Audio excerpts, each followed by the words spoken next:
All right, everybody, we're back with another episode of Nick Wholesales Houses today.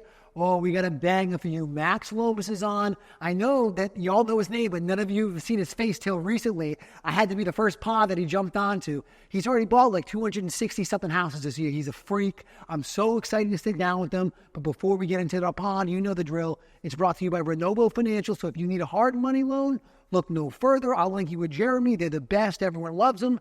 And if you are a landlord, you need to do a cash out refi, bro, there we go. One-stop shop. You can do it all with Renovo. Everyone that's making money uses them, so you should too. Let's get into the pod. Happy hunting.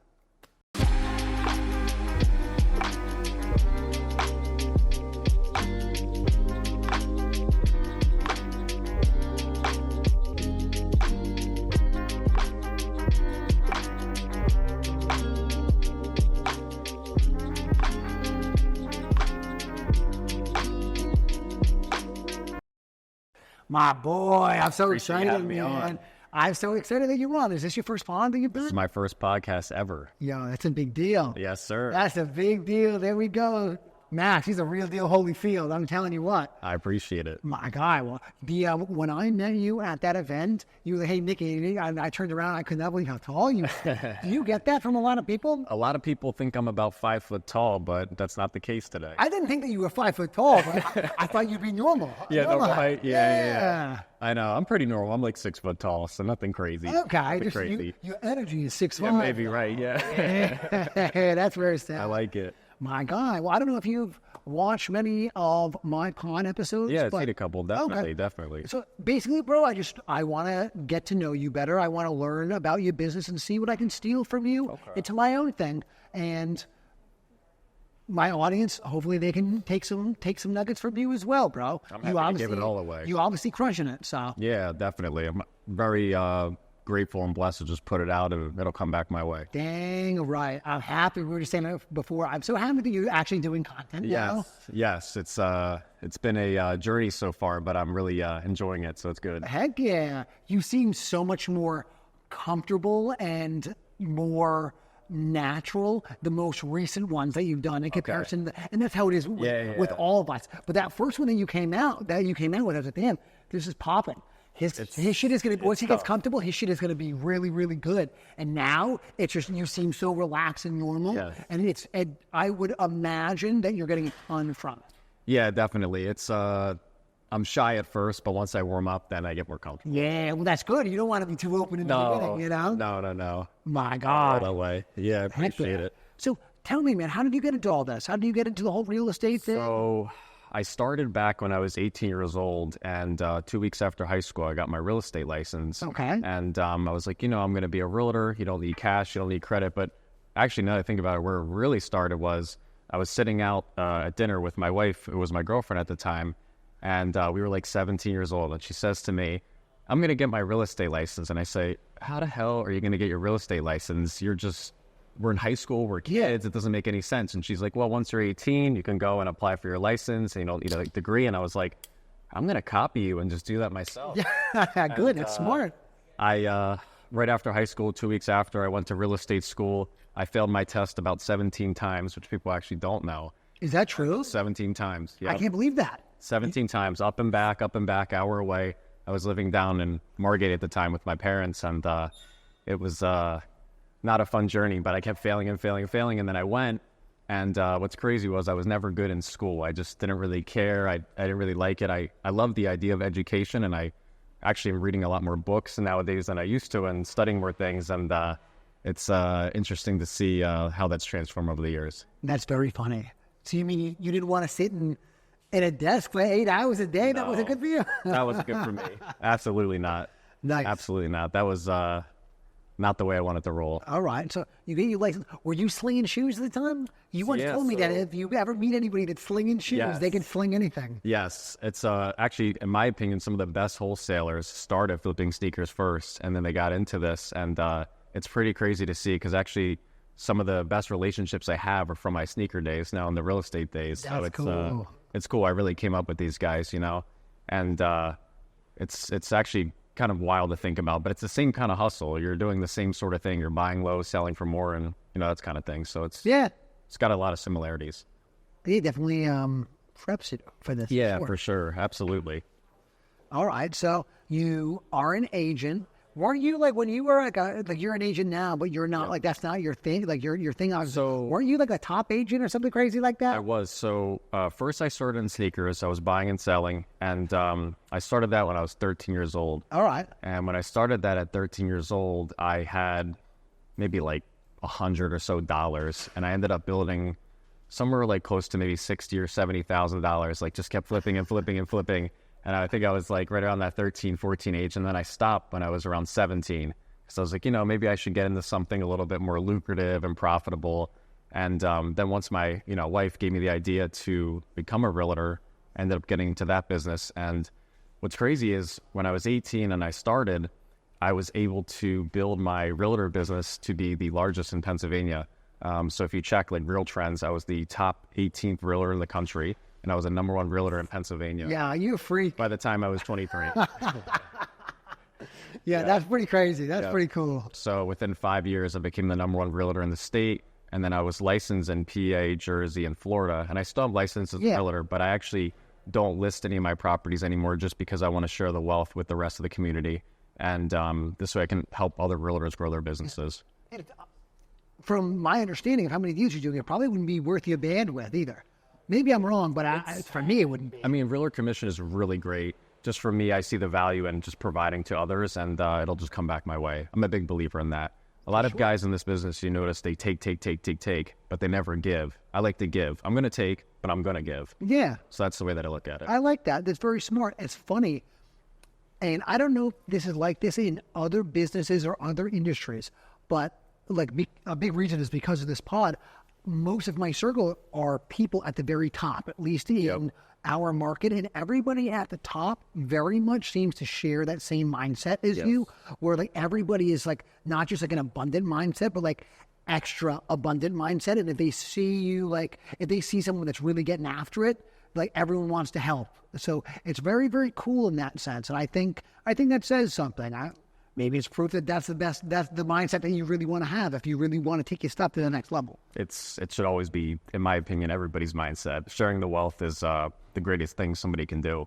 Yeah, I like that a lot. Growing up in wrestling, that was always very much instilled with me. So I still carry it. I carry those ideas today. So I like that. That's the one thing I didn't like about being a real estate agent. I was very limited on sharing the wealth because a lot of it's really like self-driven. Whatever you put in, you get back, that kind of thing. And you're helping people, but I never was able to have that like relationship sort of aspect. And then that's how I started to learn about investing, because I remember when I was a realtor for my first year or two, I was just listing properties for sellers and I never really met any investors.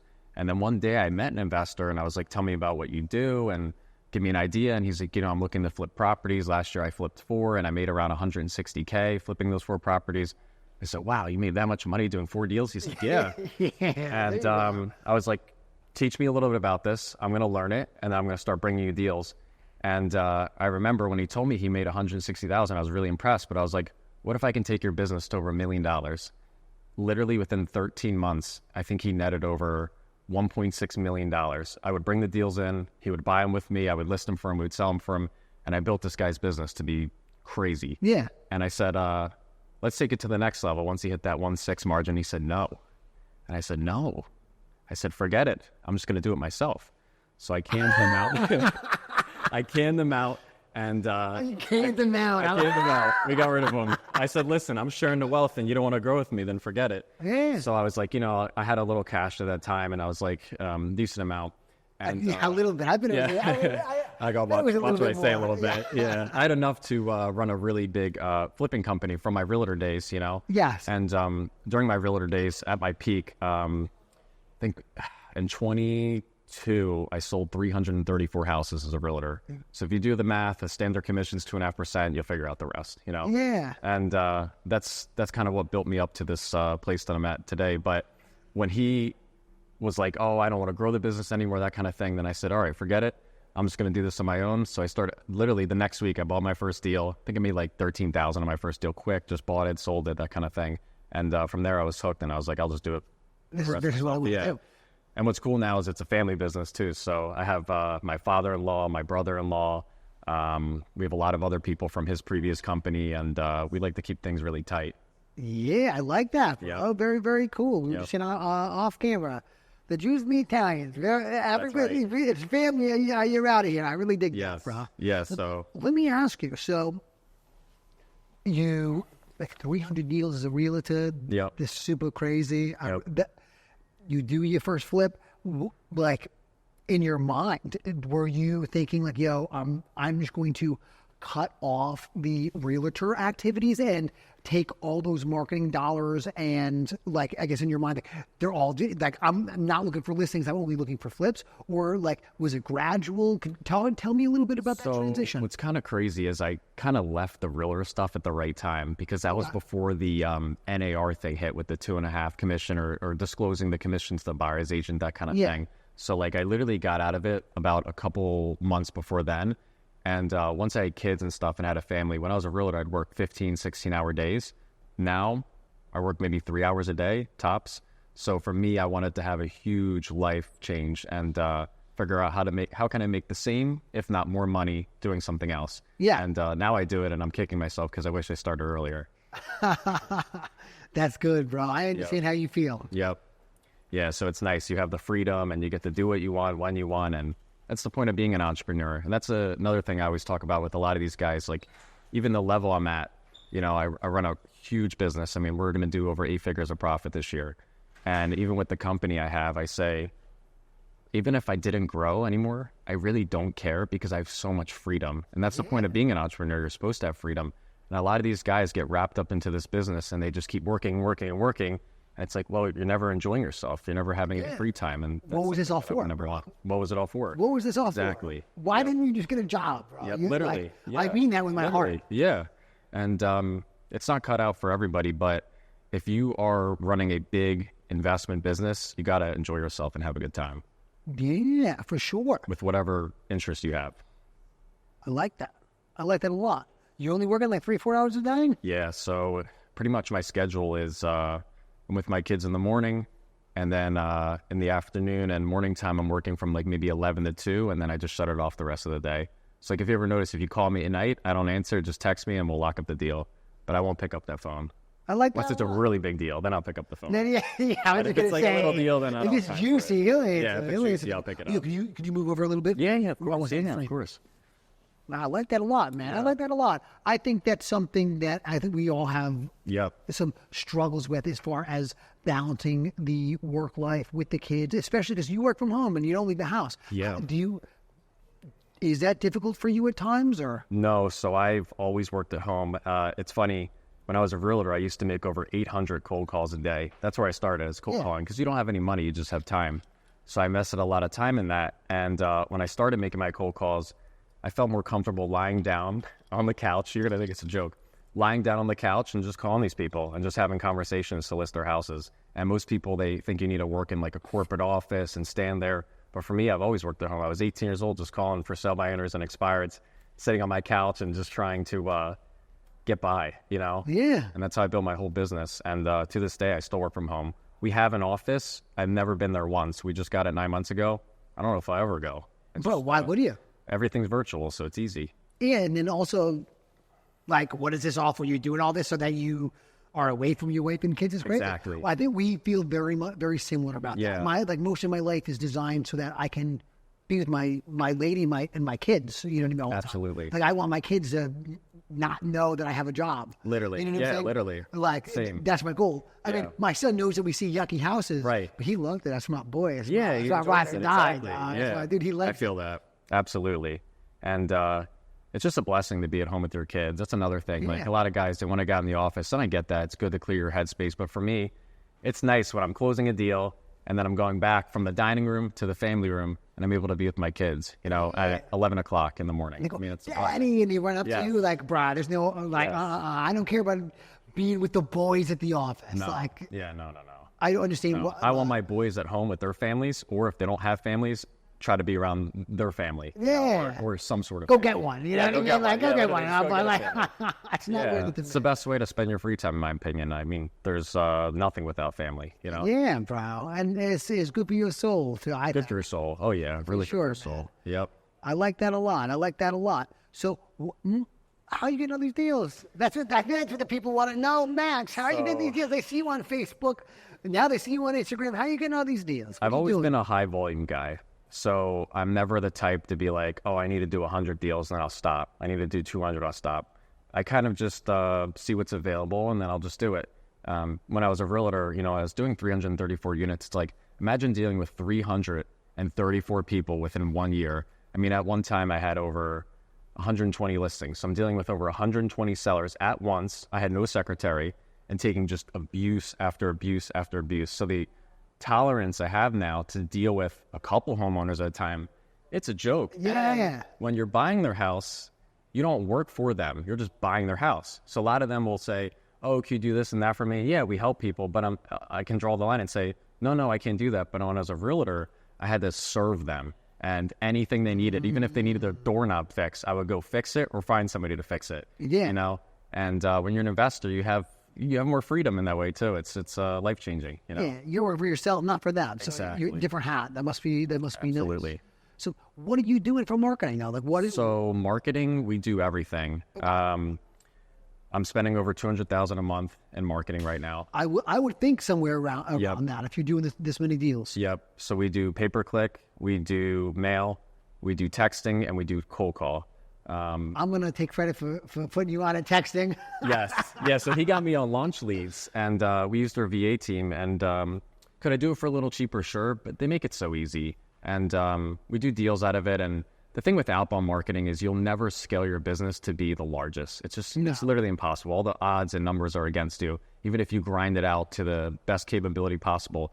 And me personally, I think I'm the best cold caller of all time, and I know that I can't outperform a PPC campaign. It's just not possible. When they're calling you inbound and they're hot, I mean, they're motivated. Those are like taking candy from a baby. That's a joke, know? And the amount of one call closes I've personally done on pay-per-click, it would blow your mind. Okay. Yep. Okay. So, you know what? I'll tell you what, Max. I have yet to have success with the PPC. Really? Okay. Yeah. Have you gone through agencies? You do it yourself? So how do you do it? The best thing that I recommend is you do use an agency. I've done it in-house and I've done it with an agency. Pay-per-click is all the same. The reason why you're probably not doing well in pay-per-click is how many counties are you in right now? A ton. Okay. Well, you know what? Let me What's rephrase. To me, it's a ton because it's all different for everybody. To Max, it's not a ton. Max is in so many different states. So Yeah, we're all over the country. Yeah, Max is all over the place. So if you got a deal all over the place, he'll probably buy it. Every county in southeastern Pennsylvania, as far out as like Lancaster, Northampton County, and then is South Central Jersey, Delaware, anywhere within 2 hours of my house, I'm bidding. Okay. So the problem is your campaign is so small. You think it's big, but it's small. Like, what's your cost per lead? You know what? I'm not even sure. Okay, so if you're running pay-per-click and you all your cost per lead, they're doing it. Oh, they're doing it. Okay. Yeah. I have a marketing agency. I'm not. You doing got to it know your myself. numbers, though. You got to know your numbers. So, and not to be too hard, but you got to know your numbers. We've been changing it. I've only been doing it for like 4 or 5 months, and we've been changing it. Every couple of weeks, I have a yell with him on the phone, blah blah blah. Yeah. But from my understanding, it takes a little bit to get everything. Show me down. after. Show me what you're seeing in the back end. I'll help you. I'll help you get deals from pay-per-click, or I'll tell you turn it off and run this channel. Yes. Yeah. I'll help you with any marketing that you need. And same thing, like I don't hide things. Like if people call me and they're like, Max, what are you doing? I literally tell them what I'm doing. You can do it and go apply yourself and go take action, or you won't do it. But at least most people won't. Most people won't. So that's why I don't care. And the people that do, they have made so much money with me. It's actually unbelievable. And one group in particular, you probably know Colin and Aiden. Yeah, I know Colin, of Colin course. and Aiden, Yeah, I met him on Twitter or X. Yes. I like Colin a lot. Really good guy. He's a freak in a from good the way. sneaker days. Did you know that? Okay, so he's from the sneaker days. Him and I were literally 13 years old at the sneaker events, doing deals together, same thing. And they called me maybe like 9 months ago. They've only been in the industry for 9 months for real estate wholesale. And before they were doing commercial. And they called me. They're like, bro, what are you doing? We see your stuff on Facebook, blah, blah, blah. And I was like, let me tell you something. You guys are so smart for this particular industry. You're going to crush it. Yeah. And they've taken all these like very polished marketing tactics and now applied them in wholesale. So when they go on an appointment and they're competing against, one of our fellas, they're going to have more success. You know? And 9 months ago, I told them exactly A to Z what to do. They did it. They applied it. And right now, we have a $300,000 deal going.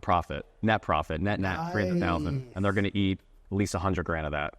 So They took action and they applied it. And for me, that's a big deal. Anybody that's watching this that goes and takes action, call me because I'll help you figure out the rest. Yeah. Heck yeah. Yep. I like that a lot. I'm a fan of Colin. Yeah. He's crazy. He's a good guy. They crushed it. And same thing with, Nick and Tony too. I think they were on the podcast too. And they're from my sneaker days too. And all the information that I can give them so they could go be successful, it's a blessing. And it comes back my way. I mean, probably with them alone, we've done well over $1 million net profit. I bet. Easily, like minimum, easily $1 million. It's probably over $2 million. Yeah, he said that you put him on and kind of helped pave the way for him.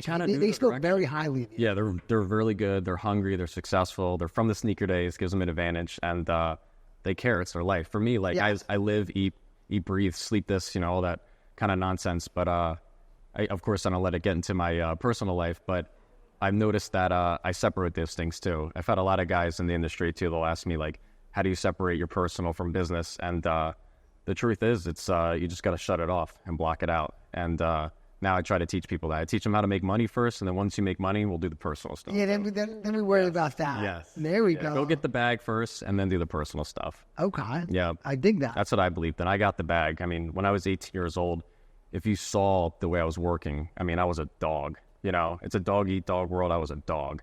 And every day from Monday to Friday, even on Saturdays, I will call from literally 8:30 in the morning all the way till 9 at night, cold call everything. And I mean, that's the only way you can have 100 listings as a time being a single agent.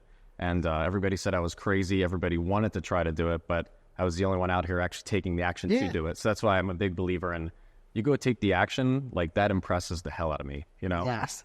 It's funny, my first year in this business wholesaling, that was me. No dialer, no nothing, Excel sheet, and then the phone, just ringing the phone 6 days a week. Yep.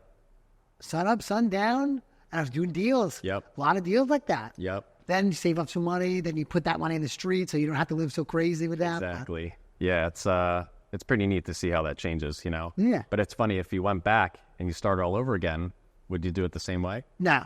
You wouldn't. Okay. Well, it depends. Do I get to keep my skills and knowledge? You have the skills and knowledge. Do I have the same skills and knowledge, like going back? Yep. Then no. Okay. Then no. Okay. But I think a big reason why I have some skills and knowledge is because I did that. Yeah, true. Absolutely. Yeah, for me, cold call, it really just makes you so much stronger, If, like, a lot of these guys, too, they have these large, big companies like myself, and they're like, oh, I don't do acquisition calls. Like, I'm too good for that. Dude, I'm taking acquisition calls to this day. Do I take as many as I used to? No, but I'm still doing it because I want to be sharp. Yeah. How am I going to teach a sales guy to close a deal if I'm not closing deals?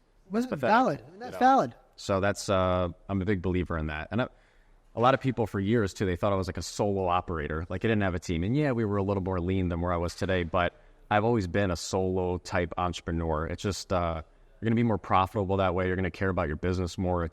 I never wanted to build like this big monstrosity that makes no sense, Mm-hmm. That's just like a high volume. Like if you saw our net numbers, like a lot of these guys want to run their businesses at 20 to 30% margins. That's the dumbest thing I've ever heard of. What do you mean a lot of these guys? All these guys are running. All these guys want to do it. But the crazy part is, literally, Francesco just sent me a screenshot. One of our entities, we use multiple entities. One of our entities is the top buyer on the East Coast. So we're literally the largest, and I'm telling you, keep your costs conservative, Yes. And I never wanted to build like this big top line type company. And to this day, we're not top line heavy. We're just net heavy. And it's really important. Yeah. Really, really important. Bro, your spreads are definitely good because when I send a deal out, you come back to me always at the price where I think that I would want to buy it at. And obviously I'm trying to sell it to the people that are trying to overpay, but. Yeah. So a lot of wholesalers, and it's funny too, we were talking about marketing. My favorite marketing channel is buying from a wholesaler. Yeah, I bet. It's my favorite marketing channel. You guys do the hard work, you earn the money, you bring me the deal, and for me, that's way easier. I just want to buy it. Yeah. Just give me the deal and I'll buy it. And the reason, let us do all the BS. Yeah, you'll do the BS. Listen, we're still doing it too, so I can relate. But I like to buy from wholesalers, and I want to make you more money too. A lot of guys, I think I'm one of the only ones doing this right now in the industry, like competitively. Like you bring me a deal, if your assignment fee is 10 grand, you're like, cool, I made 10 grand. It's not a bad assignment fee. I'd rather say, Nick, let's just partner on this deal. I'm going to make you 25 grand. We'll take the deal down, my money, my capital, everything. You do nothing. You just sit back and let's take that 10K assignment fee and turn it into a 25K profit. That's the stuff that I'm doing now. So that's why I really like those partnerships. And for me, it's the same belief. It's like you bring it in, I give it back out. And I think that's the way to run the business. Yeah, dude, that's a really good way. So I'm doing a lot of those right now.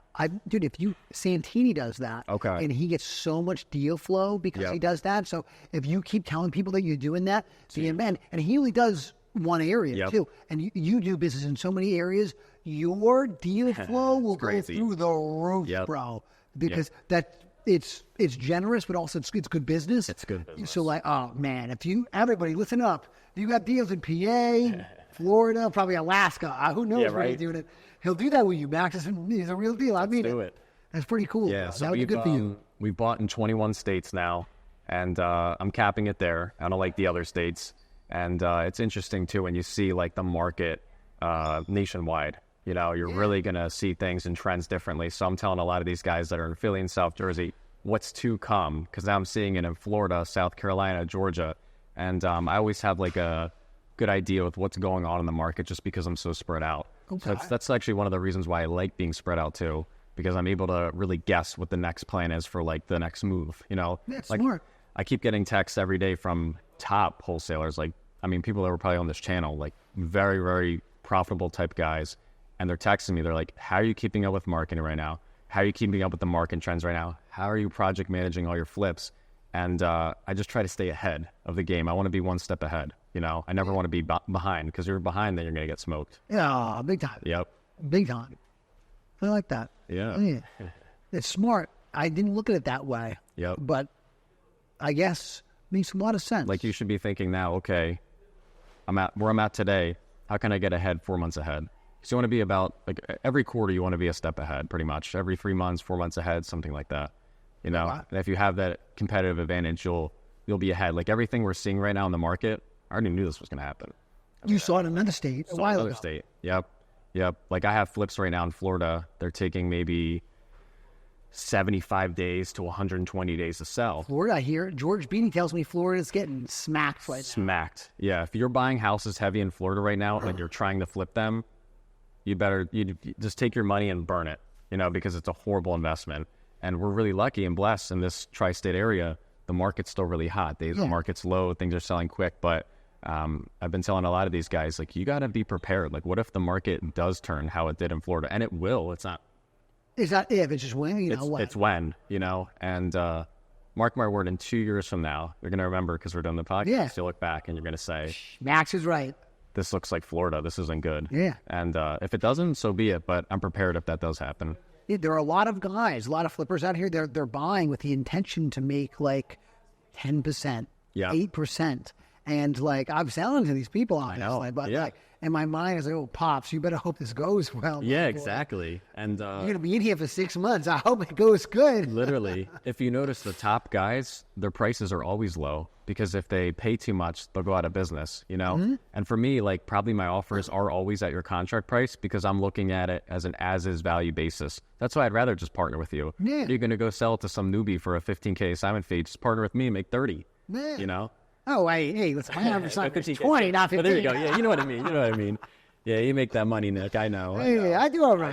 You know, I have an excellent life. Bro. Yeah. Not doing as many deals as you, though. I'm trying, dude. Every day is just day one for me. That's another thing. I like that. Anyone that meets me, they go, Max literally works on his business like it's day one. I dig literally. And it's crazy. I don't even think about how many deals I had. I checked before I came on. Right now we have 67 projects going. I didn't even know I had 67. I just checked our spreadsheet. I have no idea. But when I wake up tomorrow, in my mind, I have 0 deals. I mean, I don't even think about it like that. That's key. I dig that a lot. That's short-term memory. I have such short-term memory about everything. It's actually kind of pathetic. But no, it's good. It's definitely good. In my personal life now, I'm really honing in, and I'm like, I need to remember this. Like, remember this moment, and I stop myself and I take it in. But in business, bro, I don't care what I did 30 minutes ago. You know, maybe I'm worried about my next meal because I like to eat, but that's about it. Yeah. You know? So, bro, would you mind telling me a little bit about your actual organization? Like, about like the actual structure? What do you want to know? I'll give you everything, Nick. Yeah. So how many people do you have working for you? Like, kind of what types of roles do you have? Like, well, you have all this money going out for marketing. Like, when the lead comes in, who hits it first? Yep. Who hits it second? As far as, I mean, you have 60-something projects you're managing. Who's actually managing them? I'm sure you're not managing every single one of those projects. No, I would assume. I used to.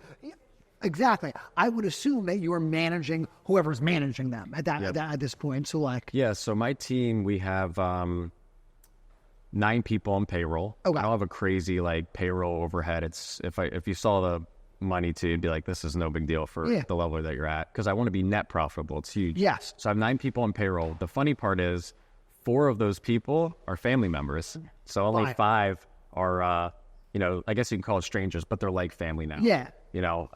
Since I'm really like tight knit and I run a family sort of operation, I want our employees to feel like, they're one of us, which they truly do. They'll do anything. I say jump, they jump. I say run, they run. And they tell me jump, and run. I'm sure you would be happy to jump as high as you can. Yeah, exactly. Yeah. Happy to do it. Literally anything they need. And so we have 9 people on payroll. Some of those positions are, I have a project manager. He manages a lot of the construction. I'm adding another project manager now to our team. She's going to be doing a lot of stuff. And we have a secretary. I have 3 acquisition guys. So the phone rings, one of them will pick it up. I'm also doing some acquisition myself because I'll never let that go. I'm a control freak in that way a little bit. Man, you like it. I like it. And it's one of those things. We have metrics. Nobody's conversion rate on my team is as high as mine. Why? Because I know how to buy the deal. And that's huge. Underwriting is everything, especially in this business. If you can't underwrite, then you shouldn't even do anything yet. You got to learn how to underwrite first. So underwriting's key. And what else do I have on my team? 2 project managers. I have 3 sales guys. We don't have a dispo process because I'm a flipper. Yes. And most people thought I was a wholesaler. But truth is, I've only wholesaled 2 houses ever. And the 2 I wholesaled, one was a client that I used to do deals with. And I said, I'm not going to buy this. I'm literally just going to wholesale this house. He said, have at it. And the second one was in South Philly. And I was like, I do not want this place. And those are the only 2 wholesale deals that I've ever done. Okay. But we buy everything. Like when I'm making an offer, I'm buying it. Yes.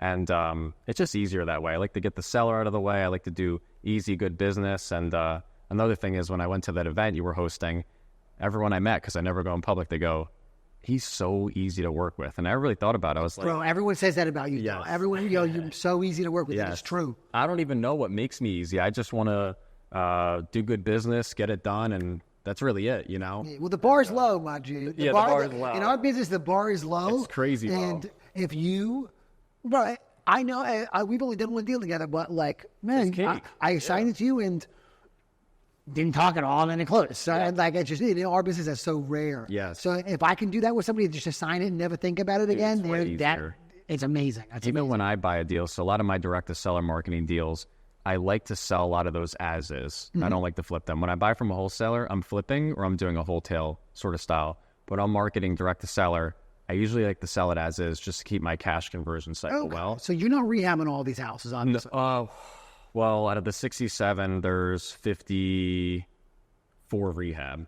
Okay, so you're rehabbing most of these as-is ones. Like I literally just bought one in Hamilton Friday. I just sold it yesterday. Okay. So literally I'm just like buying them and selling them. And that's, to be honest, my favorite flipping model. Like even me, I can do the full-blown, I could build this building we're in right now, right? But I don't really like that model. I want speed. I want quick. I want to do things fast. And that's why I kind of got into the real estate flipping state, because I was like, even with these commissions, I'd make a $8,500 commission, go to the house once, list it, go to closing, get my check, and leave. Like literally it was so easy. You have a little problems here and there, but this business is kind of the same thing. Like, you have to grind it out and do some things, but the amount of money you can make, I mean, think about it. You're making $30,000 to just assign contracts. It's a blessing. Pretty fire. Yeah, dude, it's fire. It's really nice. They're getting rid of the assignments, It's so I'll fire. have to join you. Yes. Buy relist. Buy relist, yeah. And that sort of money, I mean, it's just a blessing to be around, And for me, I like the speed. If I could buy a house for $180,000 and sell it the next day for $250,000 and rip a $70,000 profit, where the hell am I making that kind of money at? Show me a business, because I don't know it. No, yeah, it's really the only place in the world. It's the only place just like that. I tell everybody, people like the day trade. I like the house trade. Yeah. Swing trading. What's a swing trade? Okay, when you swing trade, you buy it on a Monday. Maybe you'll sell it on Tuesday. You hold it overnight.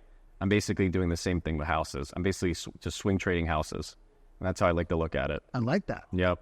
I like that. And you're getting a crazy ROI. You'll never get anywhere else.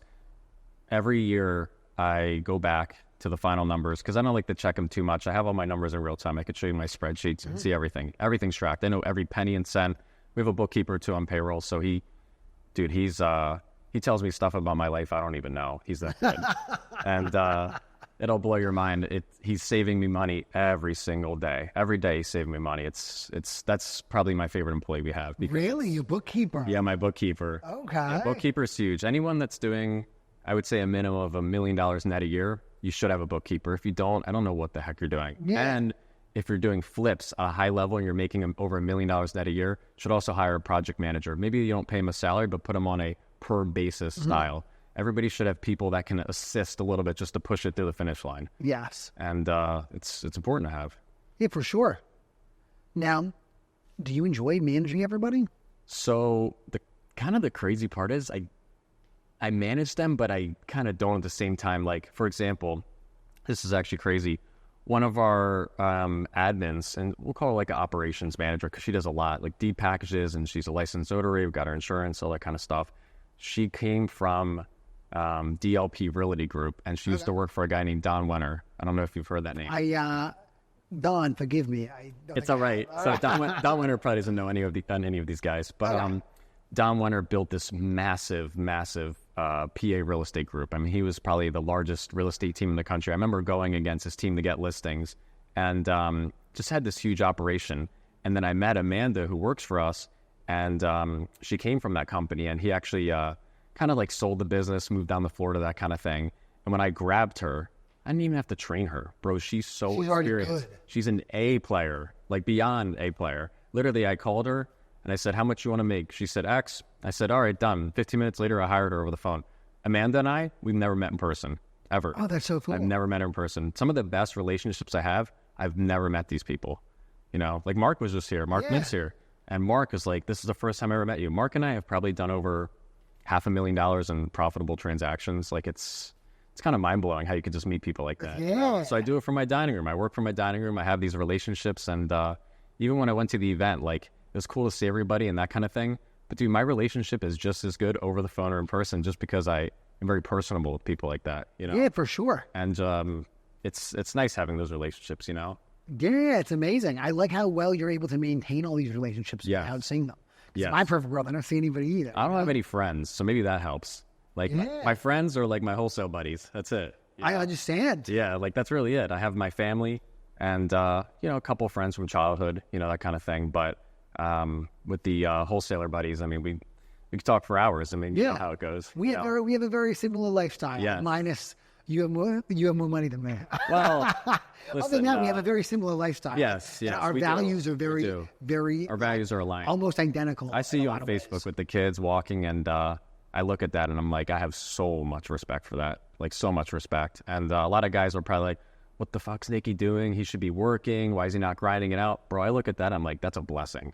That's a literal blessing. Yeah, it don't matter how much money you have. Those people don't get it. No, you know what I mean? They don't get it. And I learned that at a young age, which I'm really, really lucky that I learned. And I honestly learned it because I grinded it out all those years from 18 till 23, just killing myself. Yeah. Killing myself. And, you know, I could have done things a little bit differently at the time to be more life manageable, but I don't regret any of those decisions I made because now I look at life so differently, you know? Yeah. Make the money, grab the bag first, and then worry about the other shit later.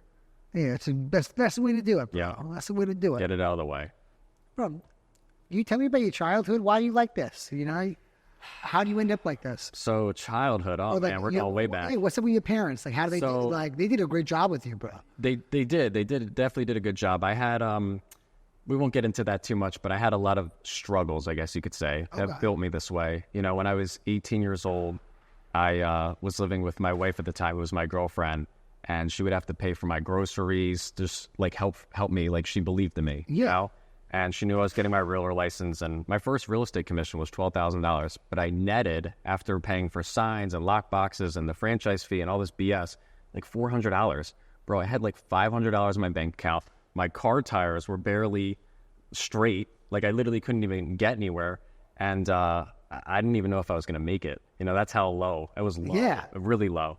So to build yourself up from $500 into where I'm at today, I mean, it's crazy. It's nuts. Yeah. You're running on high every single day, bro. And I never really thought about it until I got older, till I had kids and I got married and things like that. You know, it changes your perspective. But sometimes I say, man, that grind I have, how do I just take that and instill in a couple more people? Because it's, you know, when you're at the bottom, you'll do anything to survive. You know, you do anything. I mean, I would. I don't know. Yeah, some of us would. Some of some of them would. Yep. If I had to start all over again, same thing. You have the knowledge and wisdom, but I wouldn't do anything differently, honestly. I was thinking about that I really would not do anything differently. I would just grind it out, get the bag, and just keep going. Keep climbing. Yes. Keep climbing. Yep.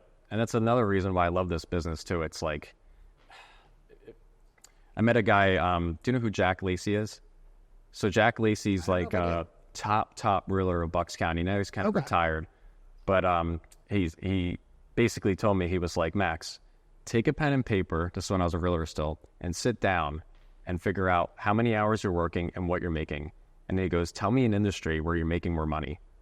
And I went home and I did that. And I said, I don't know where I could work and make this type of money. It's not possible. It's literally not. No, it really isn't. And it's unbelievable. I mean, we work hard and we go through a lot of shit, but we are in the top of the top communities, you know? All these guys come to me, they go, what's the next business you're going to do? What else are you going to do? And I said, bro, run your numbers, call me back. You're not going to find a better industry than real estate. Yeah. You know? And I do both. I do stocks and real estate. I don't day trade, but I do long-term stuff. And that's another thing. I tell a lot of real estate guys to do that stuff because they just don't even know it's available, you know? And it's interesting the way you can, you know, adjust things, you know? Yeah, I get that. Well, I was going to add another question I wanted to ask is, obviously you're making a ton of money. What are you doing with all the money that you're making? Are you buying rentals? You put in the stock market? So how many rentals do you think I own? Maybe none. I could see you as a guy that had either a ton or none. Zero. You're smart. A lot of my mentors tell me, Nicky, don't get trapped. You know, it's a trap. Don't do it. It's a trap. It's a money pit.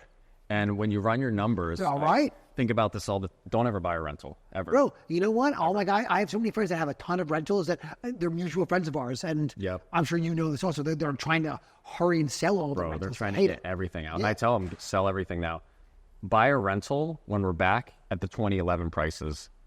Will it ever go that cheap again? We're not going to get into that. But my belief is in 2 to 3 years from now, you're going to see a whole different world and you're going to wake up and say, wow.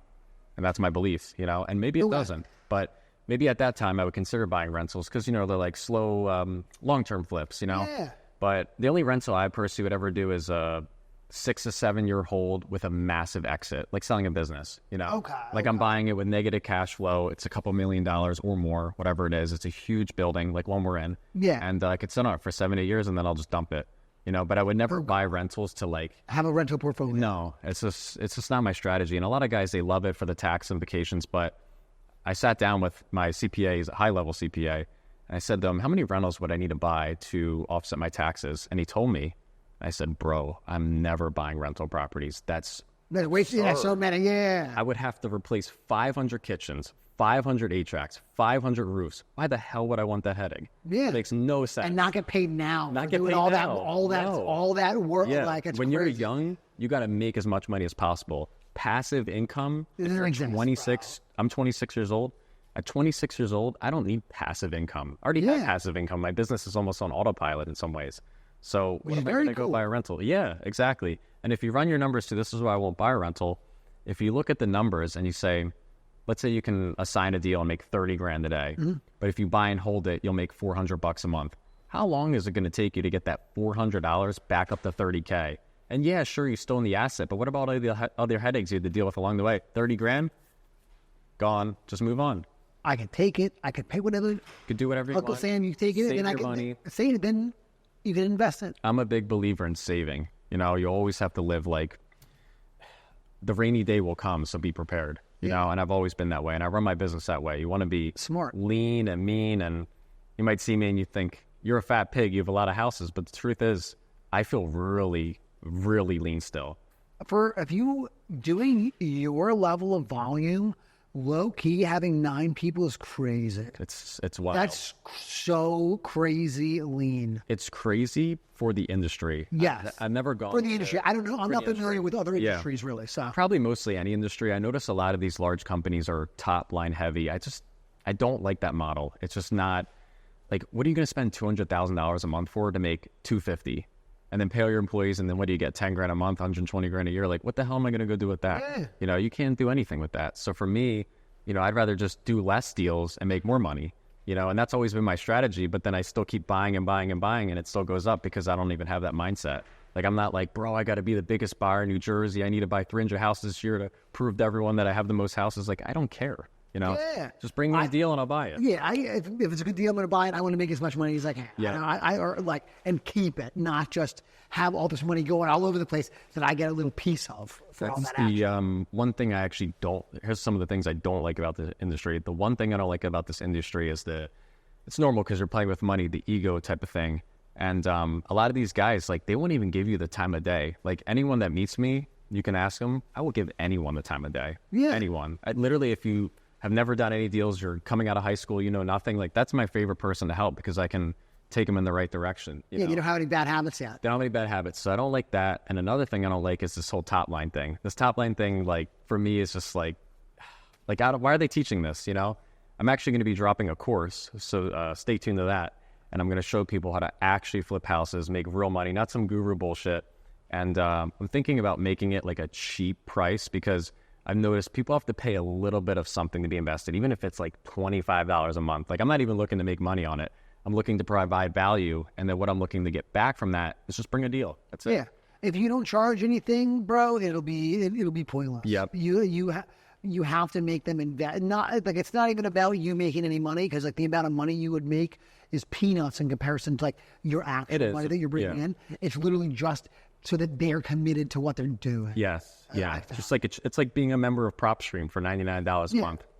Every new wholesaler is on PropStream. I mean, who doesn't have that? For $99 a month. So I want to create this platform where they can learn and really grow, and then even partner with me. And if they don't partner with me, I'm going to teach them enough where they can just go and do it themselves, and that's huge. Okay. And I don't know if you've seen it probably in my videos, but I love helping wholesalers. I want to make everyone make more money, Bro, all the content that you are making now, the wholesalers are going to come, bro. They're going to come running. They're coming in. So I don't know if we talked off channel, but so far from social media. So another thing, here's a big thing about me. I'm a very private person. I just have always been that way. It's the way I like to roll. And for me to go on social media, it's wild. Hard for me. Wild. It was hard. It was hard for me. But, with the cost of marketing being so heavy, I mean, it's pretty clear. You got to spend a lot of money to make money, especially in this industry. Bro. I'd be curious what your cost per contract is. Bro, for social media, I'm $360 per deal, cost per deal. No, social media is different. Social media is fire. $360 per deal. It's nothing. In 5 weeks, I have 9 deals. Off those 9 deals, I'm over $500,000 in net profit. $500,000 in 5 weeks. And yeah, you like social media. Now I like social media. Not so fun anymore. And even this podcast, for me, to be honest, I'm one of the most awkward people you ever meet. Oh, I don't think so at all. Dude, I think I'm so awkward, but I don't care. I want to be the awkward tall guy. I don't care. Yeah, you seem so comfortable in yourself. Okay. I think that you're looking at it, my opinion, wrong. I'm hard on myself. Which is super good. Very hard. But I think that you're very comfortable, at least that you come off as very comfortable within yourself. Whether you're awkward or whatever, I don't know about that. But you don't make me feel awkward. You make me feel comfortable. Oh, I appreciate it. Yeah, so I want to relate. I always try to relate to people, and it's good. But social media for me has been a game changer. If you're not on social media, get on social media. This shit is so good. I mean, $500,000 of profit in 5 weeks. That gives me the chills. That's disgusting. Isn't it amazing? Bro, that's disgusting. Bro. Give me another marketing check. I can make $500,000 and spend about $2,000-$3,000 in. Doesn't exist. It's not out there. A while ago, this is before you started pumping out content. I told you, if you go to my pod, you'll get some deals. Yeah, and you're like, bro, I won't. How would I get? No way. I said, all right, what do I know? That's what we're doing here today. What do I know? Yeah. Why do you think I do all this nonsense on the net? Absolutely. And now being on the podcast, I can share with anyone else that's going to come on the podcast. Even just being here with you, it's a game changer. I can feel it already. Man. I appreciate it. Bro, all the wholesalers watch all my stuff. They're gonna see this and be like, "Oh man." They should definitely get on for sure. It's your network is your net worth, and it sounds so stupid. Yeah, it's dorky sounding, but it's true. It's dorky, but it's just straight facts. Yeah. You know? And my network is just disgustingly good. And what's kind of crazy too, when I was a realtor, I'd post these like lazy posts like new listing, new listing, new listing. And I built up this huge like Facebook following. And now that I've transitioned my social media to be different with the videos and the teasers and things like that, dude, it's been electric. It's been so good. Bro, I can only imagine. It's nuts. One deal I have in particular that comes to mind, a wholesaler brought me a deal and he goes, I knew you were buying, but I didn't really know who you were. And a couple of people have told me about you, blah, blah, blah. And I have this short sale. It's 1.1 million. Would you buy it? ARV's 2.2. Sure. Yeah, of course I'll buy it. I said, of course I'll buy it. And he never would have approached me if I wasn't on social media. Right. But, it's, to me, that's like mind-blowing. How funny is that? It's mind-blowing. Bro, I get deals it's by far my best return on ad spend. I get deals every month from it. It's really great, bro. Honestly, really nice. The truth is, if I was you, I would spend a little more money on social media and can that pay-per-click stuff. That's my honest opinion, especially being a solo operator. Well, I'll tell you what. I am thinking about canning it, and maybe you think you are very good with I've seen your ads, by the way. I'll give you some pointers when we leave. Oh, about my Facebook ad? You saw? No, I've seen your PPC ads. My PPC ads? Yes. Really? I track everything. Yeah. Ah. I know all the metrics. Well, I just got into I just started doing Facebook ads. Okay. And I cut the Facebook ads out? Yeah, cut the Facebook ads. Why? Facebook ads, you would have a better return and time use with cold call. Bro, all the Facebook leads I didn't fill out that form. Who are you? But cold call, bro, you get the same answers. You might as well just call them. You know? My it's been good. No, it's been good. Okay. No, I'm doing it differently than everybody else. What are you doing? I'm just doing what Alex Hermosi said to do, and I've only been doing it. I've only been doing it for a week and a half, and I've never had in a week and a half, I've had better results in a week and a half than I've had in 5 months doing PPC. That's good. I believe that though.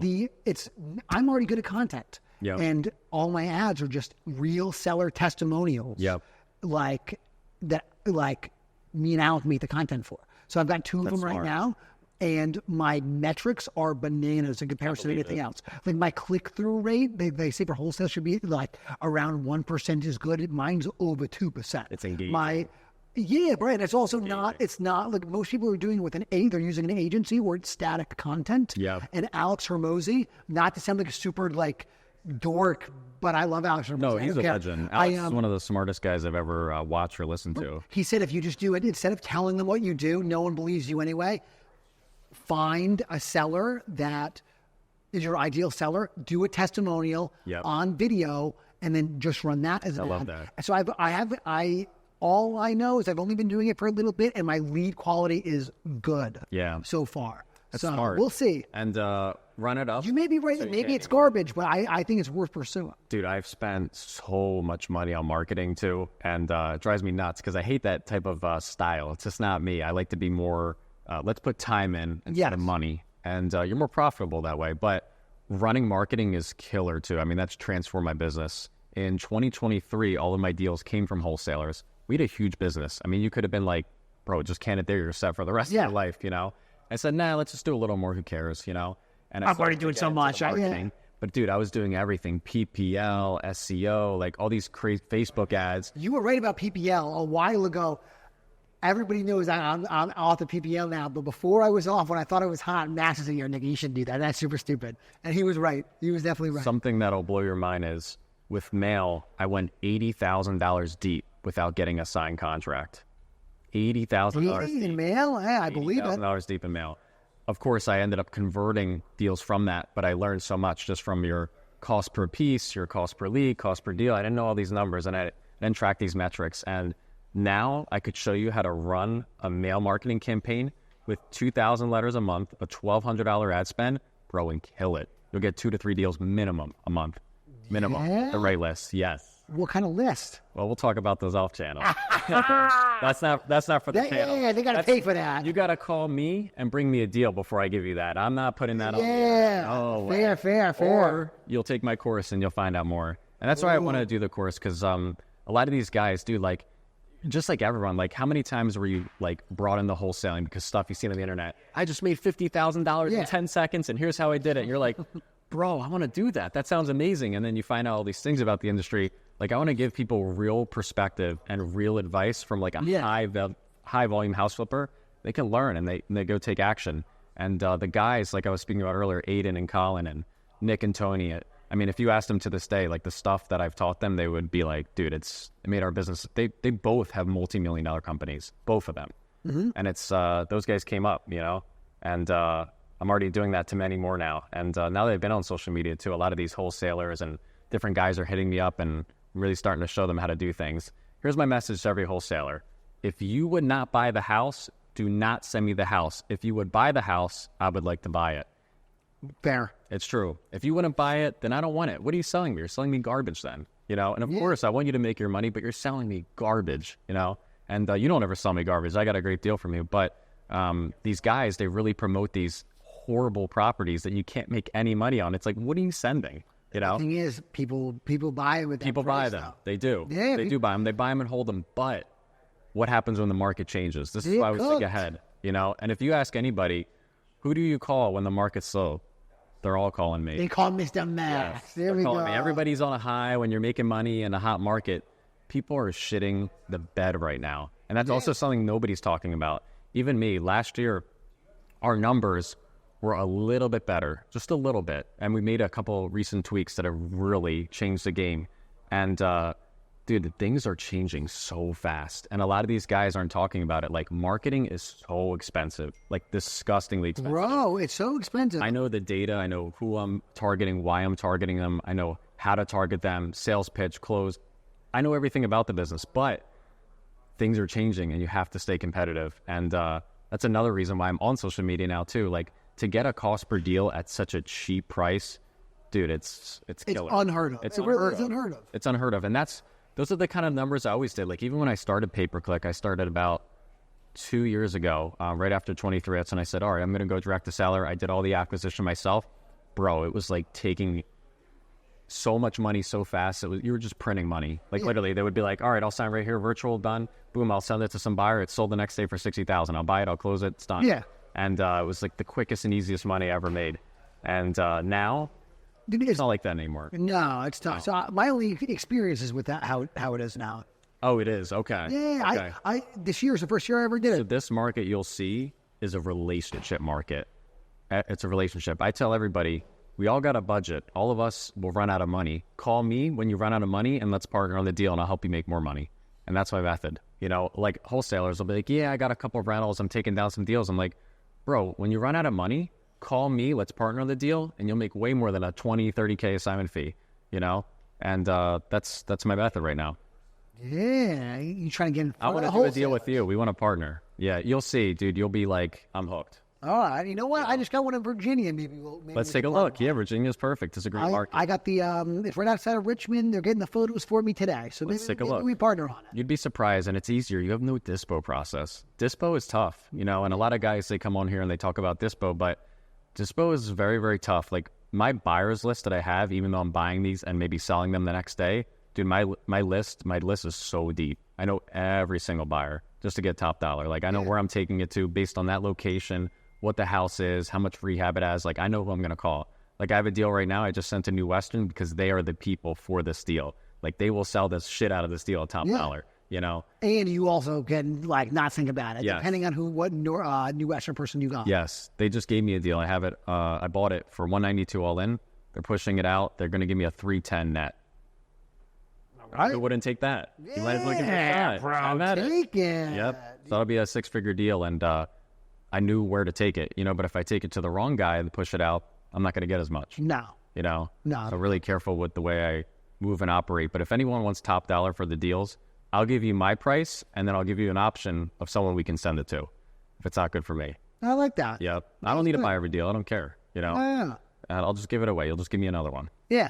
That's smart, bro. It's Yep. good for the very relationship investing. It's smart. It's nice. It's good. It's what I talk about all the time. Just give out and it'll come back, you know? And it's interesting to see how that's working now, you know? Yeah, it compounds for sure, bro. Dude, I've been doing this for years now, and Every day I wake up, there's always a new opportunity. It's crazy. And I don't even think about it. You just show up, you know? Yeah. And it's crazy. I mean, I think now, especially with social media, it's happening a lot. Like it's like so far I have those 9 deals from social media, right? But the amount of relationships I pulled out of it now, if I came back on this podcast in a year from now, I think I'd probably do another minimum 60 to 70 deals minimum from social media from the way I see moving now. Bro, I hope that you're on here in a year. I hope it's 90. Yes. So what do you want to talk about more in depth? Like maybe some of the marketing we're doing, or Yeah, let me hear about some of the marketing. What do you want to talk to me about? Tell me about the marketing. I'm all ears. Marketing. So pay-per-click. Let's talk about that because you were wondering about that. So pay-per-click. If you don't have a minimum, and this is my opinion. Yes. And I've spent. I mean, I can show you our ad spend before we leave. It'll blow your mind. But I've spent over $4.8 million on PPC just in marketing, which is mind blowing. This is why I don't like marketing. I spent almost $5 million in marketing for fucking Google ads, and I have no asset. That's mind blowing. But the amount of return that I get on it is really good. But for me, when you're running those channels, in my opinion, if you don't have a minimum of $25,000 a month to go burn, turn that shit off right away. Turn it off. Okay. Don't listen to any of the other cats in the real estate game. You don't think after the management fee, you don't think 10, 15 grand will be enough? Not anymore. Okay. We'll go back to that. Not anymore. Like literally leave here, think about it, and then turn that shit off. Like literally. And it's not to talk you out of it, but I've turned the clock on, I turned it off, and it depends on like the market cycles and what I'm seeing. But I've seen everything. I mean, last year I remember in December I spent $42,000 on pay-per-click and got 2 deals. My cost per deal was $20,000 fucking dollars. I was pissed. I was so mad, but I realized it was the marketing time. So a lot of these bits and pieces I've grabbed over years, and I realized like if you're not gonna spend a minimum of $25,000 off the pay-per-click, turn it off. Even mail, if you're not gonna spend a minimum of $10,000 a month, give yourself a healthy budget. Turn it off. Cold call and text, you can do great amount of deals with a couple grand a month and have a killer business, killer. And I tell a lot of these guys too, be highly net profitable. Like Colin and Eden, for example. I think he should mainly cold call. Yeah, they should definitely come on this. Hopefully they will, but they should definitely come on. And the stuff these guys can learn from what they're doing, dude, they don't spend any money on marketing, like a penny, and they're killing it. They're killing it. I do. I think Colin is actually cold calling himself. Yeah, he does. And it's crazy to see. And that's how I built my realtor business. Everybody would ask me, like, what ads are you running? Are you on Facebook? Are you on social media? Blah, blah, blah. All of my deals were cold calling for sale by owners and expireds. Yeah, but he's not talking about a cold call company. He's like literally making the cold calls himself. I didn't even know what a VA was till I was like 22 years old, and I started at 18. I was like, what the hell is a VA? When I first started, I didn't even know what a dialer was. You know what a dialer was, yes. What do you mean dialer? Pops like on an iPhone. Yes. What's up?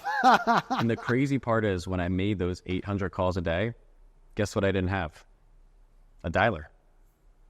There you go. And I made over 800 calls a day, minimum. I used to call over 4,500 homeowners every single week. And I remember when I officially decided to leave being a real estate agent, I signed 18 listings in 1 week. 18 listings. And then I decided, I was like, this isn't for me anymore because I want to have more of that work-life balance. Yeah. And if you put the work in, you will get the result back, especially in sales. Sales is just all grind and grit and just a little bit of... you gotta be a little smart, but nothing crazy. You know what I mean? You really don't have to be too smart. No, you don't have to be too smart, but you gotta... Honestly, if you're really dumb, it could be helpful. To be honest, you won't think yourself out of it. You can't be a yes man, though, if you're a sales guy. If you're a yes man, just change that about yourself. Because if you're a yes man, you're going to be so weak. You got to be willing to put your foot down and say no. And a lot of guys you meet, too. Like, I was surprised, actually, when people said he's the easiest I've worked with.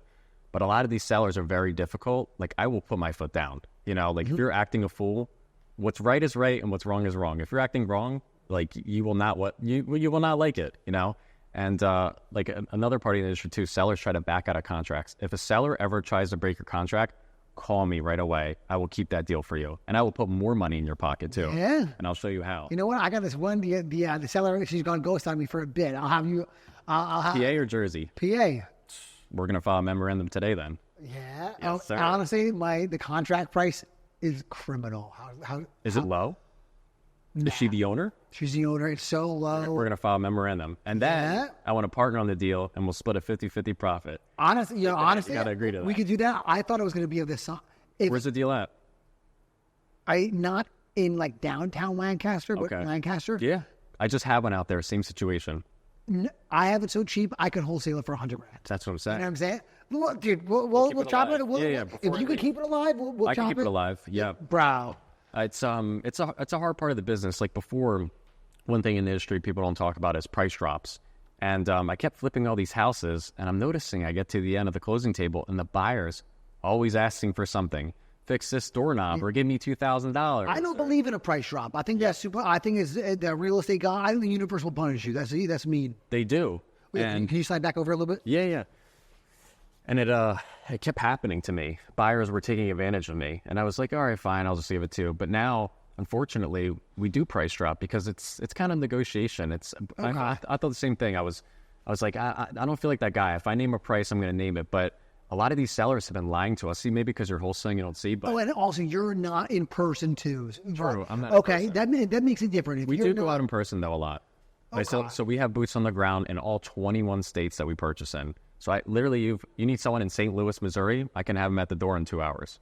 You know, That's pretty good. Yeah. So we have people literally everywhere, and obviously they're not on payroll, but they get paid commission, things like that. And I've set up this whole Gophers. Gophers, I got yeah, some the Gophers, runners, bro. yeah. Bro. I like calling them runner. Gophers. Yes, exactly. So Shout out, Damien, you my boy. Oris, you my boy. What's up? Yep. Yeah, you need a good runner. It's important. I have guys for lock boxes and signs and keys, and if we have squatters, I have a guy for that, and all that kind of stuff. You need to. You have to have a guy for everything. But the problem was a lot of these sellers were lying to us, and I just had a deal in particular in Mount Laurel. A wholesaler was going to send it to me, and I have this like real estate gut feeling. I was like, something isn't right here. The whole house was pristine, needed no work, and I was like, something's not right. Yeah, it doesn't feel good.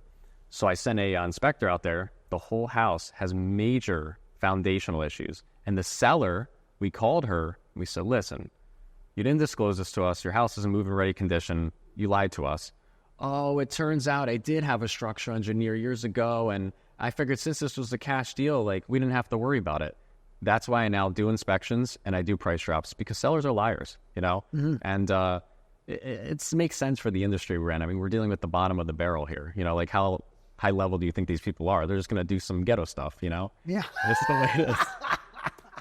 It's funny, actually, too. So we have 3 models. So my first model is I buy it, I clean it out, I sell it as is. I literally feel like I invented the word wholesale, because I was doing that shit before anybody even dropped that word. Bro, it's a hot word. I was doing that Yeah, it's hot. Everyone's going for these. If you ask anyone in this industry, I've been doing wholesales for almost 6 years now. I was doing them even with clients in my back in the day. We thought we cracked the code. They did something amazing. Nobody's doing this, And the reason why I like wholesaling is the minute you put money into a house, it just disappears, and you make a profit at the end, but your cost eats so fast. So myself, this year I'm going to flip. I purchased over 260 properties so far. I'll probably end up right around maybe 300 or so. We'll see. Don't know where that's going to go, but don't really care either. Just do whatever I can. But for me, how I look at it is the minute you put money into a deal, you're just going to lose a lot of money fast. So wholesaling, you just limit your risk, because how I look at it is, let's say you buy a deal for 50 cents on the dollar and you list it on the MLS for 75 cents on the dollar. So many people are going to want that deal rather than being at 100 cents a dollar, because 100 cents a dollar, the buyer's going to be picky. There's going to be a lower buyer pool, things like that. So you can just turn and burn really quickly like wholesale. So wholesale is my first model. My second model we call Ghetto Rehab. And Ghetto Rehab is basically the used M3 2018 model. Drives nice, looks great, looks like a new car, but it's affordable and people want it, if they're in the car for a brand new one. And then the final model is the full flip model. The full flip model looks amazing on the internet. The least amount. Dude, it's the dumbest strategy ever. Flipping a house to fully remodel it is so dumb. So dumb. And do you know how many houses I get to the end and I say, I would have rather just made $5,000 and did nothing. Literally, I'd rather take a 5-piece instead of this 5-piece. I'd rather make a 5-piece, and I flipped, I just did all this work, and it's interesting. If you talk to a really, really high-level flipper, they'll say the same thing. Bro, you know what? Do you know Steve Kipnis? Yep. He was on the pod, and he said the same thing. The nicer I make the house, the less money I make. I don't know what that is. I don't know if I'm bad at this, but I don't think I'm bad at this. No. I said, bro, I don't think, Steve, I don't think you're bad at this, brother. I think you're very smart. Steve must know his numbers, and he must track everything. Yeah. Oh, yeah, he does. I'm a big big numbers guy. I'm the dumbest guy you'll ever meet in many ways. But when it comes to money, no. Steve literally said the same thing. That's No. funny. And he's, same thing what I've noticed, his personality too, he watches every dollar he spends. And when you watch every dollar you spend, you're going to make more. And he sees the way the rehabs are going. And it's not that he's not good enough to complete them. Because even myself, dude, I have 2 project managers now. We have a whole construction build out. We have this huge process. And all my projects are tracked in real time. Like I could show you like a kitchen that's going in today in North Carolina, a bathroom in Newtown, Pennsylvania, whatever. You'll see the whole project's going. I have it dialed into the fullest capability possible. Like we're literally perfect on the construction side. You can't get more perfect. And I don't even like it, you know, because once you put money into the house, you got to go get it all back. But when you wholesale, bro, you have no risk. You're just buying it and selling it. It's like wholesale. You just buy it and sell it. Tops, you do a clean out. Yes, tops. And it's $2 grand. Who cares? easy. Yeah, who cares? So for me, I like to do the as-is model and the ghetto style, but I'll still do the full flip. Like right now, I have 2 luxury flips going. Both, well, the one rehab's going to be $325 to $350 rehab, and the other one's $400,000. Dude, to put $350,000 or $400,000 cash into a house is like ridiculous. Yeah. You know, but the profit on those deals is going to be maybe $200,000-$300,000, somewhere around there for both of them. So it's worth it. So whatever. But would I rather just made $50,000 and sold them both as is? Does nothing. I'm telling you now, bro, I would take the $50,000 right now and be done. You know, and it's crazy because I'm going to make $500,000 on these deals, but I'd rather just make 100 and do nothing. It sounds wild, but it's true. No, what do you mean? It sounds like you've made some money before in your life and you're smart. Yes. Yep. So that's interesting. And a lot of guys, they think bigger is better. Bigger is not better. No. It's not better. I want to be lean and mean and profitable. And that's the way I've always operated. Even when I was a realtor, my business was ran the same way. Bro, I spent like $110,000 a year on marketing, pictures and lock boxes, like BS, not like true marketing. Yeah. You know? And if you saw my P&L, it would blow your mind. You'd be like, that is stupid. And even my P&L now for my flipping business, you'd be like, I've never even seen this before. I literally never seen this before, you know? And it's good to run your business like that. That's why I want to have my own school and I want to have a platform. I really want to teach people. They're looking at this industry from the wrong lens, you know? Dude, I bet if you did more content about that, bro, I know, we have to. It off. Yeah, so I have a social media marketing team, so now they're helping me with all that stuff. I don't really like social media because my problem with it, it's, you know, it's like normal. Everybody's insecure from it. There's all this fake shit on the internet. It's one of those things, so I just stay off of it. For me, I'm like, I don't want anything to do with that. Even my accounts to this day, I don't even have logins. The only login I have is Facebook because that's my original app that I would use, and that's it. And I don't want logins. I don't even want to look on social media. I don't care. You want somebody else to do it. I want somebody else to do it and post it, and then also show like what should be shown, like all this flashy BS stuff. Like nobody, like people like that stuff, and it gets views and whatever. But I want to show people how to actually make real money. Yeah. You know? And I want to make real money. Everyone should want to make real money, not this fluff. You know. And I've noticed a lot of these real estate companies have a lot of fluff. You know, top line heavy. Everyone's lying. I'm the biggest, and I just spoke to a guy last week. I won't even name names, and he's supposed to be a big guy, and I was just like, bro, like, why are you even lying to me? Like, I know those numbers aren't real. Like, I'm living and breathing and eating this. I know what's going on. Oh, you know what's so funny though? Like, I don't spend as much as you spent on marketing, but I've been in this game enough, and I understand numbers enough, and I've spent and lost enough money to know, like, if you tell me something that doesn't add up, like, I just know it while you're saying this. It's not real. It doesn't add up. It's not real. Why would you speak like this? It's not. That doesn't make any sense. Right. Or like if they'll say something that completely contradicts like how you should feel during that. It's, what do you mean? It doesn't make any sense. Immediately, everything you say, I doesn't mean anything. That's why it's so funny. Like you can't fake the funk, bro. You can't fake the funk. With people that actually know what's real. You can fake the funk on the net. The people who aren't in the biz, but. So the reason why you never see me at these conventions or these masterminds is because I get a lot of advice from people in different industries, getting non-real estate related advice. And I apply that to my real estate business. So when you have that lens and you see the way numbers are supposed to work and the way things are supposed to be ran, you look at it differently. Like last year, I look back at our numbers. My cash on cash return was 60%. I made 60% of my cash. But how did I do that? Each flip, I'm right around 10 to 20% net profit. So if I do that 3 times in a year, 20 times 3 is 60, and so on. And a lot of these houses, sometimes I'll hold for a month or two. So maybe I'm turning the same cash over 6 times in a year.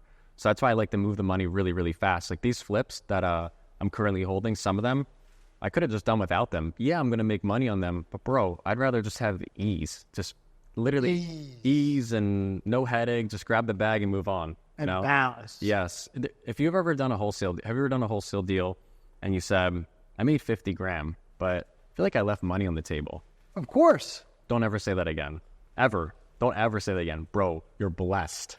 Blessed. I'm telling you, you're blessed. It doesn't even matter if the next guy made 6 grand, because people have done that to me. I don't care. Bro, I just made 50 grand doing nothing.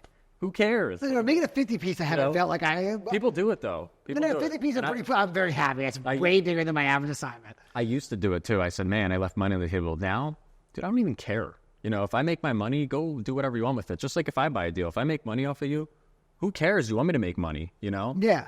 And like the deal you sold me, how much did you make on that deal?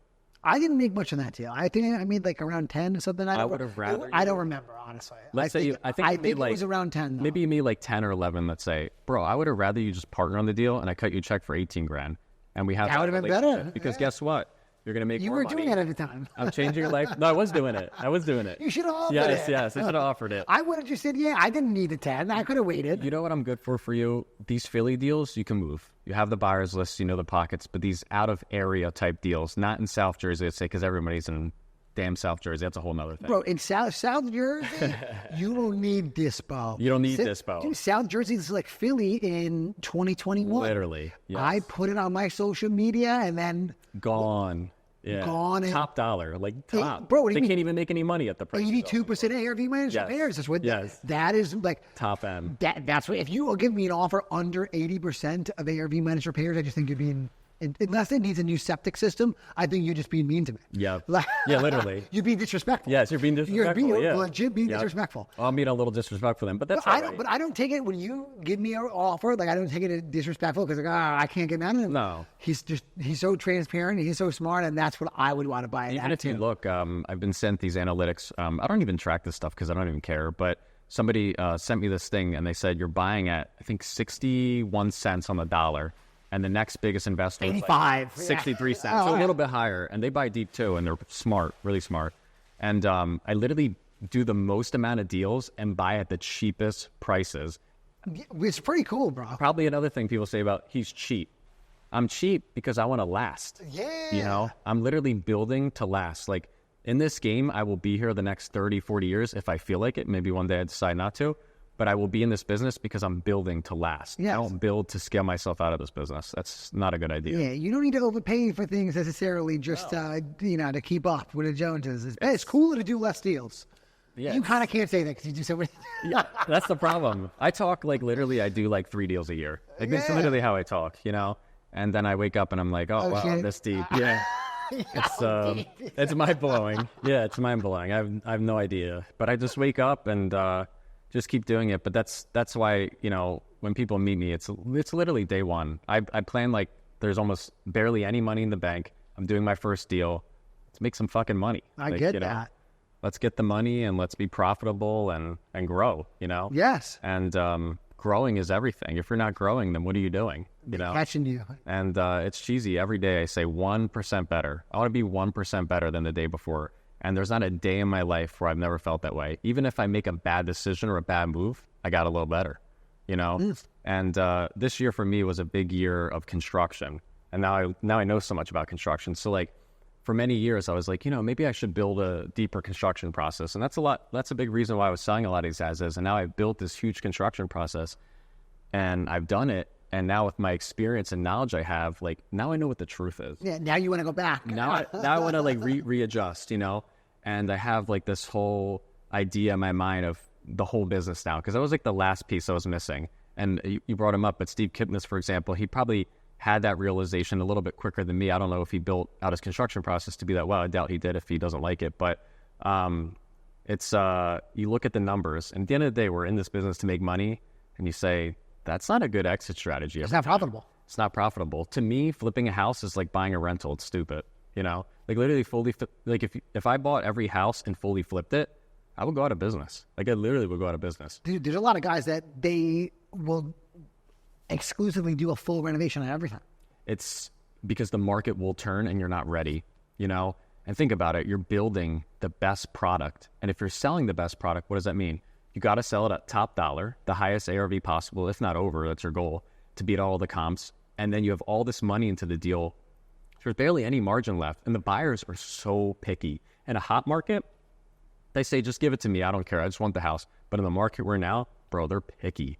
They get to the end and they're complaining about like a little scuff. Why? Probably because the mortgage is freaking $4,000 a month. I mean, wouldn't you be picky? I would be too. So that's the challenge. That's what I'm noticing too. Like if I had this construction built out 2 years ago, bro, I'd be even bigger. It'd be ridiculous. But now I look at it and I say, I got to be more conservative. I'm building to last, so I'm being more realistic with the way I analyze things, you know? So if somebody sees me buy a deal and I sell it as is, don't worry about your money left on the table and just know I have to do things to make money, because a lot of these guys that get mad about it. But when I sell a deal as is, I mean, I just sold a house to another fella, and he bought the house from me. I bought it for like $200. I sold it to him for $230. He listed the next day on MLS for $270. I don't even care. Yeah. I'm like, bro, make your money. He's like, you God care? bless Like, you. he's Why like, would I care? He's like, I'm gonna sell it as is. Do you care to make a profit? I'm like, I don't care. You know, I hope you make a profit. Yeah, hopefully it sells for more than $270. Like I could care less, and that's the way I'm, you know, really analyzing these deals now. Good, bro. And, that's why I went direct to seller too. Direct to seller,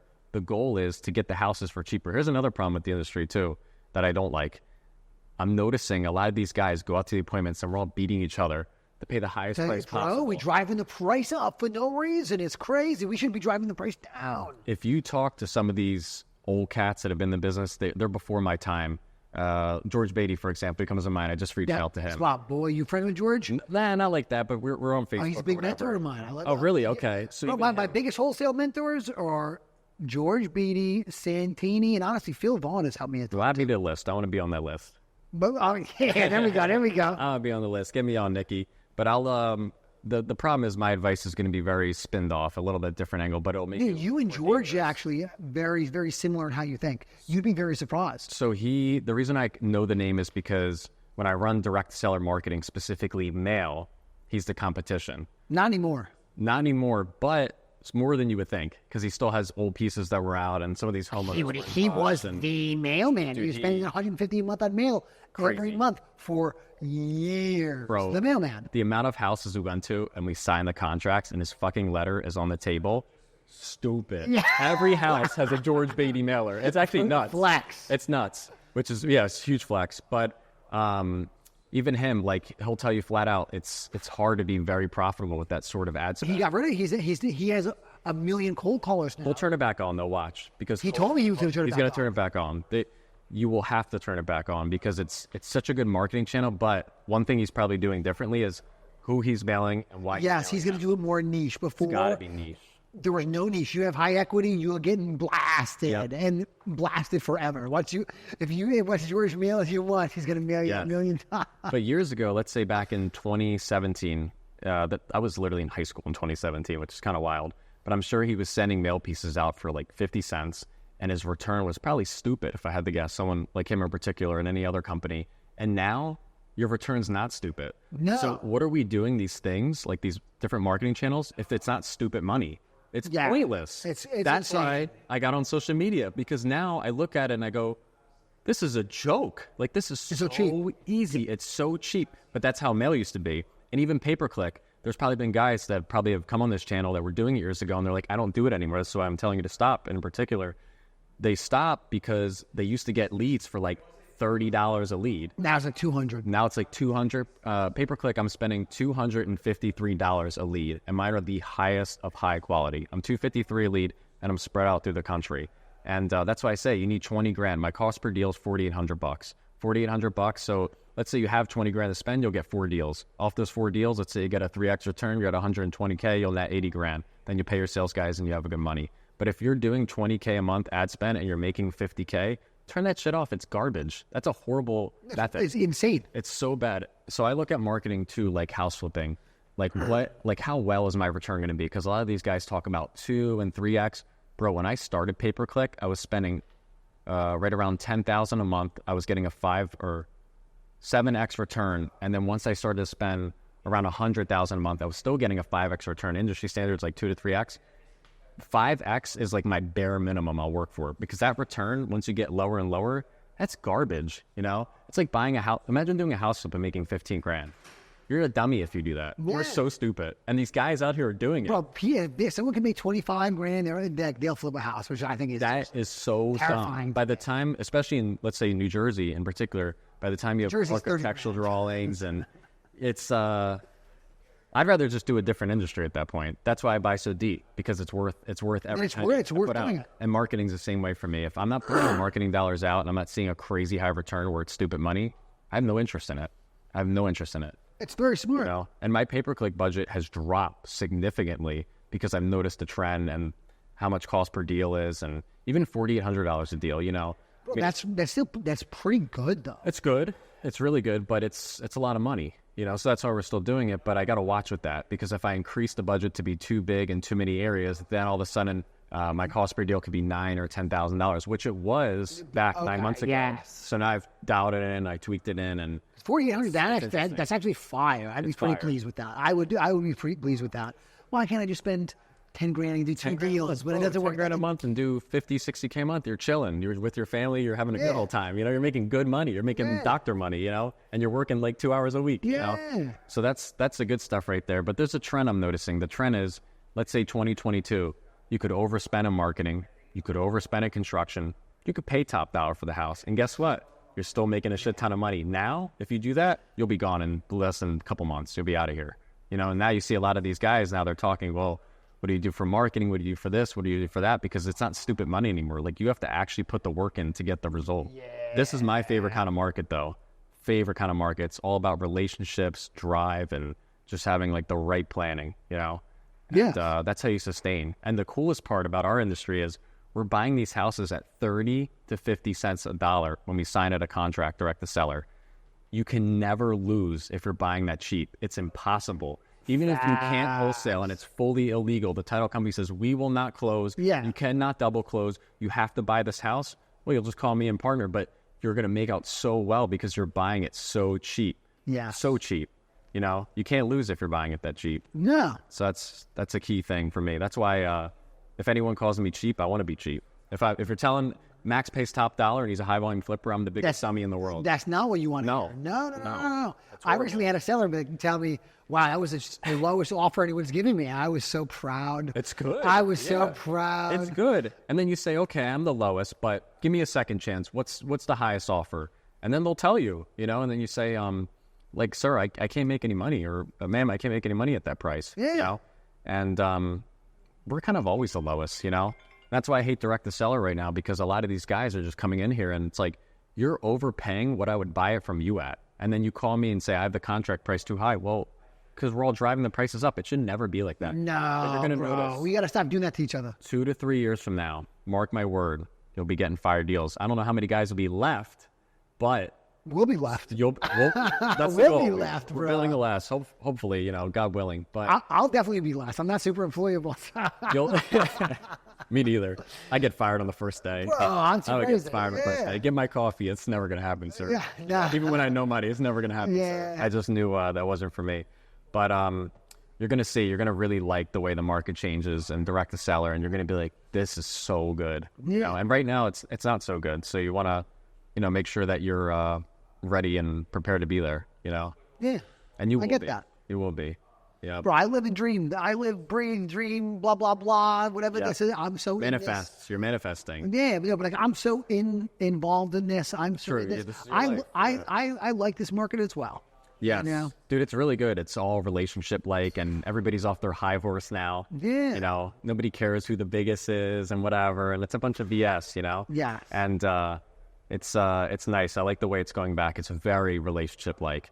And that's another reason why I think I've done so well on social media so far, is that everybody kind of needs each other right now, you know, to be successful, to kind of climb the ladder, you know. And for me, like, these partnerships, they're huge because I'm able to change someone's life, and then I'm getting something back as well, which is really great, you know. It all comes together together quickly. Even realtors, they love working with me because I tell them, I'm like, this is my strategy, actually. If any realtors are watching, I don't know if they watch the channel, but if you bring me a deal and you bring me a deal from your own marketing, however you got it, I'm going to give you that listing.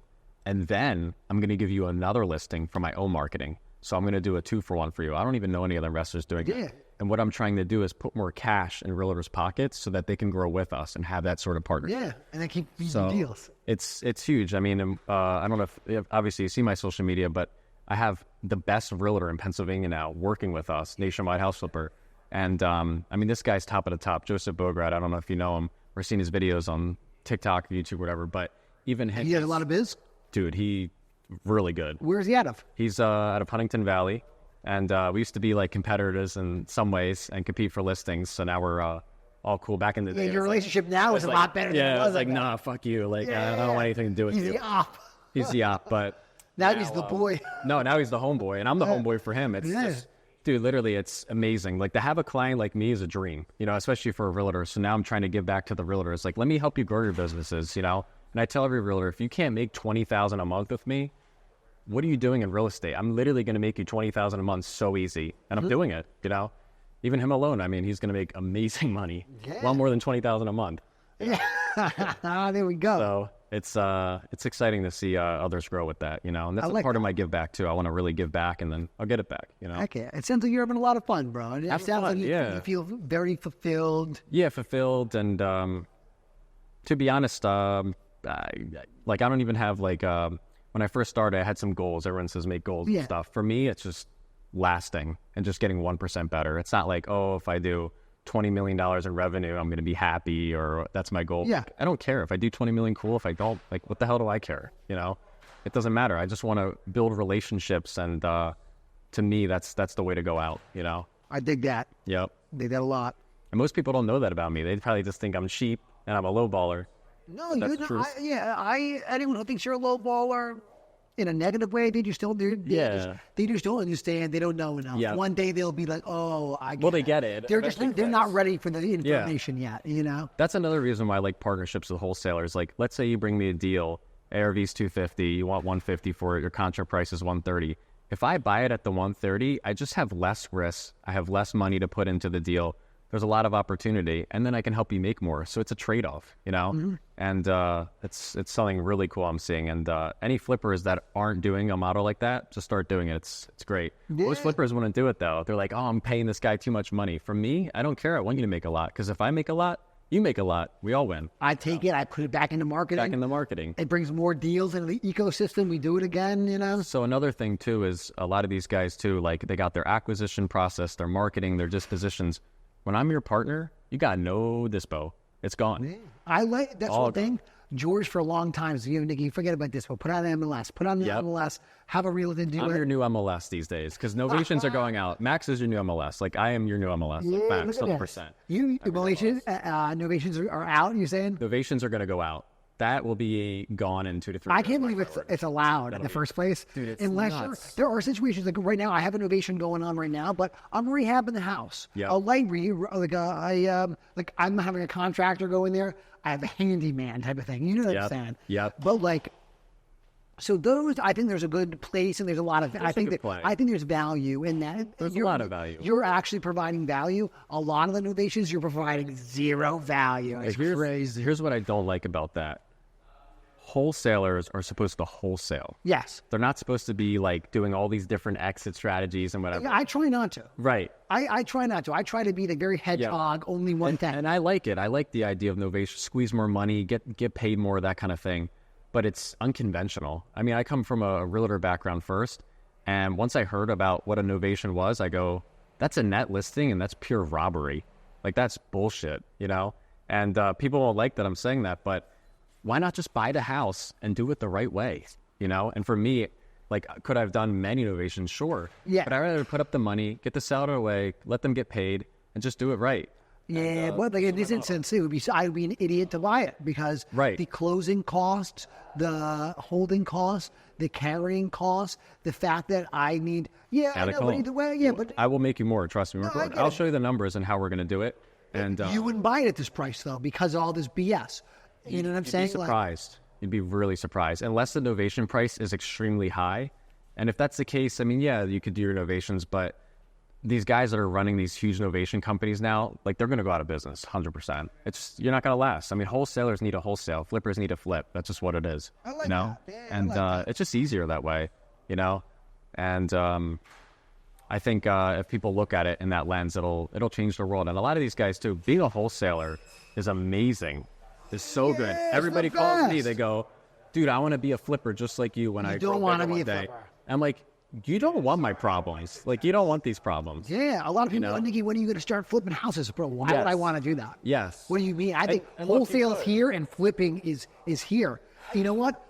Dude, wholesaling is here. Wholesaling is here. Wholesaling's all Wholesaling is here. Yeah. Wholesaling is here. Flipping is is here, at the bottom. Flipping is crazy. the bottom. Yes. Yeah, bro. Flipping is, dude. I think it's insane. Thank you to all the flippers out there now. Yes, yeah, literally. Yes. Literally. They're gonna hate this, but I'm literally nationwide house flipper. Yeah. And literally flipping a house, you're like the bottom guy. The top guy is the wholesaler. Those are the guys racking in the checks, Yeah. And the fact that the industry's not like that right now, I don't like that. And it's going to change. It will change.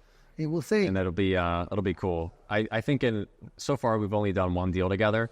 But I think now that I've been on, and let's give it like a 5-year window, you'll see we keep building together each year. Yeah, we'll be climbing. We'll be climbing. We'll be Yeah, racking it buddy. in, making that good money, and There we go. we'll be feeling real good. I dig it. I dig it. Heck yeah. So what else you got for me? What else can I provide? Well, bro, I think we wrapped the pod, and then we can talk after camera, Let's do off it. camera. Yeah, I appreciate All right, it. everybody. Thank you so much. How do they get a hold of you, Max? Shoot me a DM on social media at Nationwide House Flipper, or just message me, text me, and reach me anytime. You're welcome. Happy hunting.